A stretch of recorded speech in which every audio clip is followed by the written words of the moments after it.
Good morning, students. Today, I'll be taking the revision of pair of straight lines. Yesterday, there was a feedback from all of you that there are some topics in pair of straight lines which are not comprehensible to you. Means you are having some kind of difficulties in that. So for 2 days, means for the remaining days of Thursday and Friday, I'll be taking the revision part of pair of straight lines. You again go through the concepts, you again see the formulas which are being used. I'll be taking up the exercise also from the new book also. So I hope that this time it becomes clear to you. The lecture part gets cleared in the way that you, and moreover I encourage you to bring your doubts to me. Means if you are not able to understand any part in the lecture, or you are not able to solve the exercise by your own, it is a problem in that case, and you need to bring that problem to the teacher itself, that that particular thing is creating a problem, I'm not able to comprehend it or understand it. So please bring it to the knowledge of the teacher that you are having a problem of some sort. Okay, I hope I'll be taking the revision again for this chapter. I hope that it makes clear to you all. If it doesn't, you contact me personally. I'll be telling you how to go about it in that case. Okay.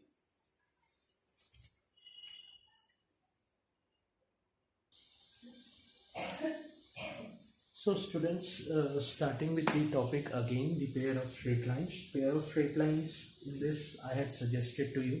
Pair of straight lines एक ऐसा chapter है जिसके अंदर आप एक coordinate plane के अंदर अगर दो लाइंस आ रही हैं तो उन दोनों की जॉइंट इक्वेशन निकालना सीखते हैं, है ना। अब ये दो लाइंस ओरिजिन से भी पास हो सकती हैं, ये दो लाइंस कोऑर्डिनेट प्लेन पे कहीं पे भी पास हो सकती हैं।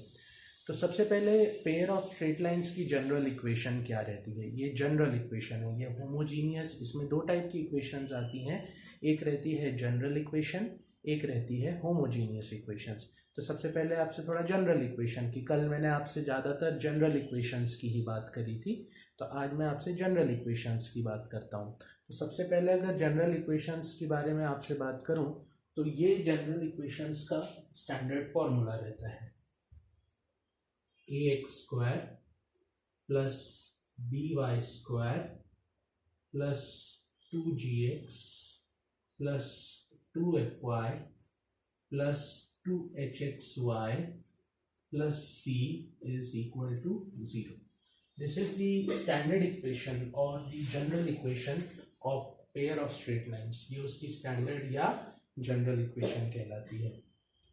इसमें जो दो लाइन्स रिप्रेजेंट होती हैं वो नेसेसरी नहीं है कि ओरिजिन से पास होंगी, इसीलिए इसको जनरल इक्वेशन कहा जाता है।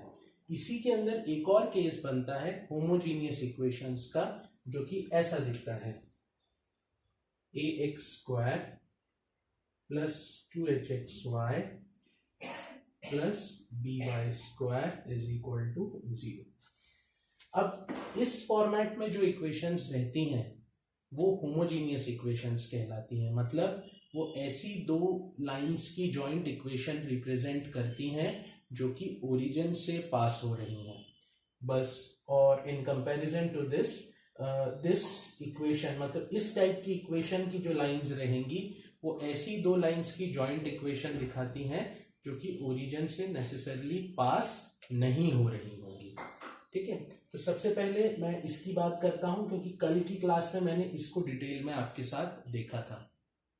कल की क्लास में मैंने आपसे कुछ क्वेश्चंस डिस्कस किए थे, तो शायद आपको जो गूगल टेस्ट हुआ था उसमें वो क्वेश्चंस आपको करते नहीं आ रहे थे।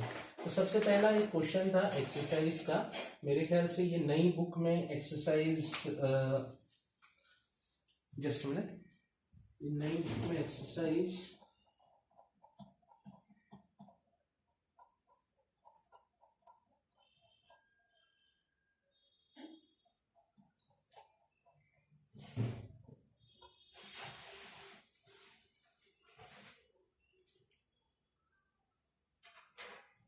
एक्सरसाइज 4.3 का सेकेंड क्वेश्चन था। अगर आप एक्सरसाइज 4.3 का सेकेंड क्वेश्चन देखें जो मुझे यहाँ से दिख रहा है, it shows that the equation X square plus 2xy plus 2y square plus 2x plus 2y plus 1 is equals to 0 does not represent a pair of straight line, है ना। तो सबसे पहले मैं वो इक्वेशन बोर्ड पे लिखता हूं। मैं ये एक्सरसाइज 4.3 का सेकेंड क्वेश्चन आपको करना बता रहा हूं कि इसका सेकेंड क्वेश्चन आपको कैसे करना चाहिए था। तो सबसे पहले मैं वो इक्वेशन बोर्ड पे लिखता हूं, और ये क्वेश्चन जो है ये जनरल इक्वेशन से रिलेटेड है। तो अब देखिए उस क्वेश्चन को कैसे करना था। आपसे बोला था कि X square plus 2xy X square plus 2xy plus 2y square plus 2x plus 2y plus 1 equal to 0। ये मेरी जनरल इक्वेशन थी, और मुझसे क्वेश्चन में बोला जा रहा था, एक्सरसाइज 4.3 का सेकेंड क्वेश्चन दिख रहा है मुझे कि show that this equation does not represents a pair of straight lines. तो डज नॉट रिप्रेजेंट्स, अगर आपके पास कोई भी जनरल, आपको इसको अगर आप ये जनरल इक्वेशन से कंपेयर करो तो आपको ये बात क्लियरली दिख रही है कि ये एक जनरल इक्वेशन ही लिखी हुई है, क्योंकि मैं इसके नीचे इसकी स्टैंडर्ड इक्वेशन लिख रहा हूं। तो ये बन गई a x square plus 2hxy plus by square plus 2gx plus 2fy plus c is equals to 0। ये इसकी जनरल इक्वेशन मैंने इस इक्वेशन के नीचे लिखी। अब आप 1 to 1 कंपेरिजन करो, फर्स्ट टर्म का फर्स्ट टर्म के साथ कंपेरिजन करो। तो a का वैल्यू कितना निकल कर आएगा 1, a will be equal to 1, a will be equal to 1। Second term का सेकेंड टर्म के साथ कंपेरिजन करो, 2h इज इक्वल्स टू 2, तो h का वैल्यू कितना निकलेगा 1। थर्ड टर्म का y स्क्वायर वाले का कोफिशिएंट, y स्क्वायर वाले के कोफिशिएंट के साथ कंपेयर करो तो b का वैल्यू कितना निकलेगा 2। 2g x का कोफिशिएंट x के साथ कंपेयर करो तो 2g 2 के इक्वल है, तो g की वैल्यू हो जाएगी 1। सिमिलरली f की वैल्यू भी हो जाएगी 1 और c की वैल्यू भी हो जाएगी 1। तो मैंने सबसे पहले ये सारे कोफिशिएंट्स की वैल्यू निकाल ली, a h b g f c, ये सारे कोफिशिएंट्स की वैल्यू निकाल ली। ये सबसे पहला काम रहता है करने का। कल इसी पे बेस्ड मैंने क्वेश्चन आपको गूगल टेस्ट पे भी डाला था कि it represents a straight line और नॉट। तो ये वैल्यूज आपने निकाली। अब इसकी एक कंडीशन रहती है कि अगर वो फॉर्मूले में ये कोफिशिएंट्स की वैल्यू रखकर अगर आपका आंसर 0 के बराबर आ रहा है तो वो जो लाइन है वो pair of straight lines represent करती है, और अगर वो आंसर 0 के बराबर नहीं आ रहा है तो वो lines pair of straight line represent नहीं करती है। तो सबसे पहले मैं वो फॉर्मूला बोर्ड पे लिखता हूं। मैंने ये वैल्यूज निकाल के रखी हैं यहाँ पे 1 to 1 कंपैरिजन करके। अब मैं वो फॉर्मूला आपके सामने बोर्ड पे लिखता हूं कि वो फॉर्मूला क्या है जिससे कि हम वो वैल्यूज को लिख सकते हैं। वो फॉर्मूला ध्यान से देखिए, कल भी मैंने आपको बताया था। वो फॉर्मूला रहता है ABC plus 2FGH minus AF square minus BG square minus CH square. ये फॉर्मूला है, this is the main formula. ये बात टेस्ट करने के लिए कि given pair of straight line की जो इक्वेशन है वो वाकई में स्ट्रेट लाइन की है क्या, पेयर ऑफ स्ट्रेट लाइन की है क्या। तो अब आप देखिए ये जो फॉर्मूला है जिसको मैंने स्टार करके आपके सामने लिखा है, इस फॉर्मूले में ये सारी वैल्यू सब्सटीट्यूट करिए और देखिए ये 0 के बराबर आ रहा है क्या। तो मैं इसमें सारी वैल्यू सब्सटीट्यूट करता हूं, ABC। तो ABC की वैल्यू है 1 2 1, तो इसका तो आंसर आ गया 2। FGH की वैल्यू 1 के बराबर है और 1 इंटू 2 ये हो गया फिर से 2 माइनस AF स्क्वायर। तो AF स्क्वायर का आंसर आ जाएगा -1। BG स्क्वायर, B और G की वैल्यू है तो ये बन जाएगा -2 और c का है CH², तो CH² बन जाएगा -1। तो अभी इसको देखता हूं, ये बन गया 4 और ये बन गया -4, और 4 और -4 का आंसर आता है 0। हैंस जो ये स्ट्रेट लाइन की इक्वेशन है जो मुझे दी गई है, it represents pair of straight lines, क्योंकि इस इक्वेशन का आंसर 0 आ रहा है। अगर नहीं आ रहा रहता, अगर इसका आंसर मुझे 0 के बराबर नहीं मिलता, मैं ये कहता कि ये स्ट्रेट लाइन नहीं है। ये कंसेप्ट मैंने कल आपके साथ डिस्कस किया था। उसके साथ जनरल इक्वेशन का एक और कंसेप्ट मैंने कल आपके साथ डिस्कस किया था। मैंने आपको बताया था कि अगर आपके पास एक जनरल इक्वेशन है, होमोजीनियस की अभी बात नहीं कर रहा हूं, जनरल इक्वेशन की बात कर रहा हूं। अगर आपके पास general equation of pair of straight lines है, तो इस जनरल इक्वेशन में आप ये बात पता लगा सकते हो कि वो जो दो स्ट्रेट लाइन इसके अंदर आ रही है वो कैसे नेचर की है। मतलब वो क्या एक दूसरे के ऊपर ओवरलैप है, पैरेलल है, या कोइंसिडेंट है, कि वो इंटरसेक्टिंग है, कि वो परपेंडिकुलर है। तो इसकी 3 कंडीशन रहती है जिससे आप ये बात पता लगा सकते हो कि मेरे पास जो पेयर ऑफ स्ट्रेट लाइन है, अगर वो पेयर ऑफ स्ट्रेट लाइन है तो वो कैसे नेचर की है। ये सेकंड बात आती है, भाई आपने सबसे पहले ये फाइंड आउट करा कि पेयर ऑफ स्ट्रेट लाइन पहले है कि नहीं। उसका तो फॉर्मूला आपके पास रेडीमेड था, जो मैंने अभी आपको बताया, ABC + 2FGH - AF² - BG² - CH² = 0। इसके बाद दूसरा बात आता है कि भाई वो जो पेयर ऑफ स्ट्रेट लाइन है वो कैसे है नेचर में, क्या वो इंटरसेक्टिंग है, क्या वो कोइंसिडेंट है या पैरेलल है, कि क्या वो परपेंडिकुलर है। तो मैं आपको उसकी कंडीशंस बताता हूं कि अगर आपको H² = AB दिख रहा है, मतलब ये HAB की वैल्यू आपको ऐसे ही करके निकालनी है जैसे मैंने वहां पे बताया।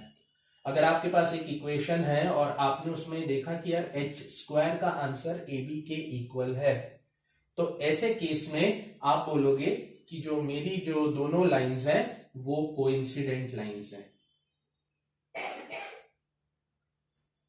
आपको ये टेस्ट करना पड़ेगा। तो ये पहला टेस्ट है। आपने देखा कि H² = AB है, तो आपने देखा हाँ दोनों लाइंस कोइंसिडेंट लाइंस है।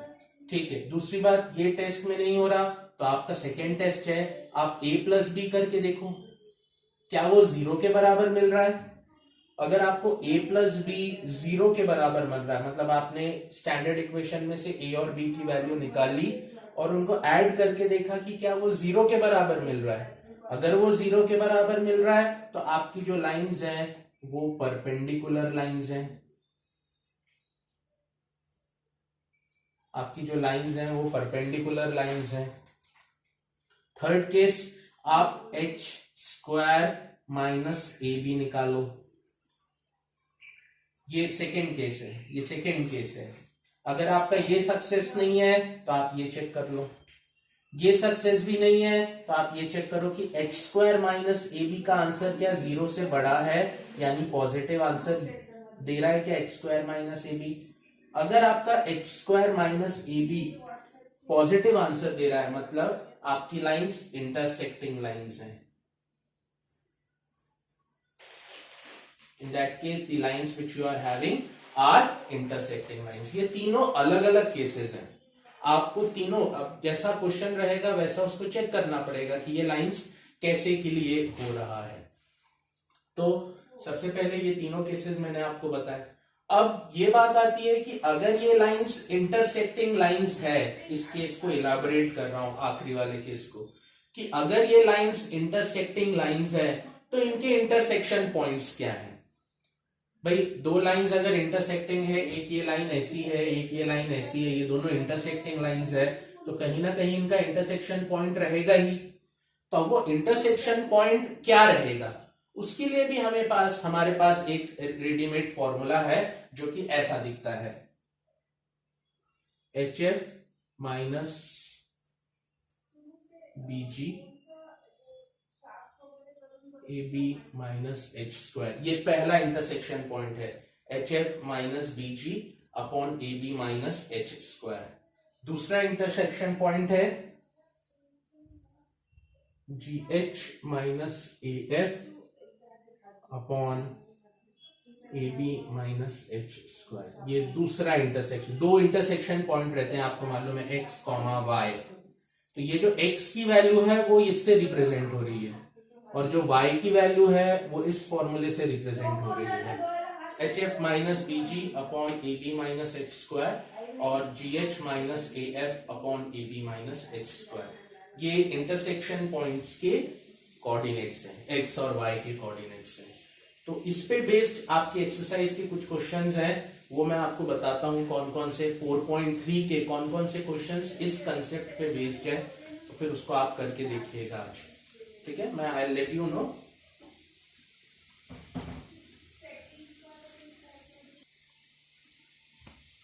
Students, as I can make it out, exercise 4.3 का सेवेंथ और एट्थ क्वेश्चन इसी कंसेप्ट पे बेस्ड है जो मैंने अभी आपको पढ़ाया। अगर आप उसके सेवेंथ क्वेश्चन को देखें तो सेवेंथ क्वेश्चन में आपको वो बोल रहा है कि एक इक्वेशन दी गई है उसने, px square minus 8xy plus 3y square plus 14x plus 2y plus q, और आपसे बोला गया है उसमें p और q की वैल्यू निकालिए, है ना। उस क्वेश्चन में आपको बोला गया है p और q की। अगर आप उस इक्वेशन को ध्यान से देखें तो वो इक्वेशन आपको जनरल इक्वेशन के फॉर्मेट में लिखी हुई, होमोजीनियस के फॉर्मेट में नहीं लिखी है, जनरल इक्वेशन के फॉर्मेट में लिखी हुई इक्वेशन दिख रही है। तो आप उसके वो कैलकुलेट करिए, मतलब सबसे पहले उसमें से A B C H F G ये सब वैल्यूज कैलकुलेट करिए। कैसे कैलकुलेट करेंगे मैंने आपको बताया, स्टैंडर्ड इक्वेशन लिखिए उसके नीचे और A B C H F G की वैल्यू निकालिए। उस क्वेश्चन को फिर से ध्यान से पढ़िए। उसमें कहा गया है कि वो जो दो पेयर ऑफ स्ट्रेट लाइंस हैं उसके अंदर, वो इक्वेशन के अंदर जो दो पेयर ऑफ स्ट्रेट लाइंस हैं वो एक दूसरे के ऊपर परपेंडिकुलर है। उस क्वेश्चन में exercise 4.3 new text book question number 7, this is exercise 4.3 new text book question number 7। तो आपको उसमें कहा गया है कि वो जो दोनों लाइंस हैं वो एक दूसरे के ऊपर परपेंडिकुलर है। अब परपेंडिकुलर की कंडीशन क्या रहती थी, आपको यहां से मालूम है कि a plus B equal to 0 रहना चाहिए। अगर दो लाइंस, स्टैंडर्ड इक्वेशन में दो लाइंस अगर परपेंडिकुलर है तो उसमें सिचुएशन क्या बनती है, a plus B equal to 0 रहना चाहिए। तो सबसे पहले वो जो इक्वेशन आपको दी गई थी उसमें आपको a plus B equal to 0 कर लेना चाहिए था। तो उसमें a plus B equal to 0 करने के लिए आपको a और b की पहले वैल्यू मालूम होनी चाहिए, और सबसे पहले अगर आपने उसमें a और b की वैल्यू निकाली हो तो मेरे ख्याल से उसमें a की वैल्यू p के बराबर है और b की वैल्यू 3 के बराबर है। मतलब a p है और b 3 है, a p है और b की वैल्यू 3 के बराबर है। क्योंकि लाइंस परपेंडिकुलर है तो ये कंडीशन लगती है a plus B equals to 0, तो उसमें कंडीशन लगनी चाहिए p plus 3 is equals to 0, यानी p की वैल्यू हो गई -3, यानी p की वैल्यू हो गई -3। अब आपके पास p की क्वेश्चन तो आपसे सेवेंथ वाला ये कह रहा है कि p और q की वैल्यू निकालो। अगर आपने क्वेश्चन ध्यान से पढ़ा हो, है ना, फाइंड p एंड q पहली लाइन ही है, तो जिसमें p आपने कैलकुलेट करके रख दिया कि वो -3 के बराबर है। अब बची बात q की, q कैसे कैलकुलेट करूं भाई, p तो कैलकुलेट हो गया मेरा। तो अब आप क्या करो, आपको ये तो मालूम है कि वो जो स्टैंडर्ड इक्वेशन उसने वहां क्वेश्चन में लिख कर दी है वो पेयर ऑफ स्ट्रेट लाइन की इक्वेशन है। अगर वो पेयर ऑफ स्ट्रेट लाइन की इक्वेशन है तो वो इस फॉर्मूले को हमेशा सेटिस्फाई कर रही होगी। कौन से फॉर्मूले को, ये वाले A B C plus 2fgh minus A B square A F square minus B G square minus C H square is equal to 0। अगर वो पेयर ऑफ स्ट्रेट लाइन की इक्वेशन है तो ये वाली इक्वेशंस को हमेशा सेटिस्फाई कर रही होगी। इस पूरी इक्वेशन में A B C F G H सारी वैल्यूज सब्सटीट्यूट कर दीजिए जो आपने स्टैंडर्ड इक्वेशन से कैलकुलेट करी है, और वहां से सब्सटीट्यूट करने के बाद आप उसमें से क्यू का आंसर निकाल सकते हैं। आया? आई होपफुली आपको आया होगा ये क्वेश्चन समझ में। This is question number 7 from exercise 4.3 of your text book. ये उसमें का क्वेश्चन नंबर 7 है, और बिल्कुल मुझे उसी के जैसा क्वेश्चन नंबर 8 भी दिख रहा है जिसमें उसने कंडीशन चेंज कर दी है। It represents pair of parallel lines. तो पैरेलल लाइंस के लिए क्या, पैरेलल लाइंस मतलब कोइंसिडेंट, एक तरीके से एक के ऊपर एक आने वाली पैरेलल लाइंस आप कह सकते हैं। तो पैरेलल लाइंस के लिए कंडीशन रहती है कि H square is equals to A B. तो सबसे पहले इक्वेशन लिखिएगा, सारी वैल्यूज कैलकुलेट करिएगा और वो वाली ऊपर वाली कंडीशन लगाइएगा, H square equals to A B. वो कोइंसिडेंट के लिए भी चल जाती है और पैरेलल लाइंस के लिए भी चल जाती है। Thank you.